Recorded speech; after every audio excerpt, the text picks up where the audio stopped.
Hello বন্ধুরা, চলো আজকে কিচেনে কে আছে তোমাদেরকে দেখাই একটু, ঠিক আছে? চলো দেখো আজকে কিচেনে কাকে পাওয়া গেছে।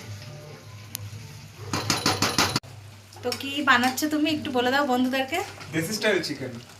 আচ্ছা, তো দেখো ভাত আর সবজি ডাল এগুলো আমার করা হয়ে গেছে, আর ও শুধু চিকেনটা বানাচ্ছে। ওকে কাটাকুটি করে দিয়েছিলাম, মানে পেঁয়াজ রসুন যা যা লাগে তো সেগুলো কাটাকুটি করে দিয়েছি। ও শুধু রান্নাটা করছে। চিকেনটা একটা লুক দিয়ে দাও ওদেরকে।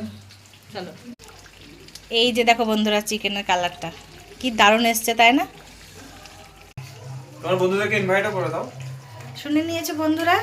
তো Next যারা আমরা যারা plan করছি। খেতে ভালোবাসো চিকেন, তারা চলে এসো আমার কোয়ার্টারে, এসে চিকেন খেয়ে যাও, ঠিক আছে? তো সানডে করেই পাওয়া যায় ফৌজি বাবুকে, কারণ অন্যদিন তো ডিউটিতে ব্যস্ত থাকে। চলো বন্ধুরা, টাটা, আসছি আবার একটা অন্য ভিডিও নিয়ে।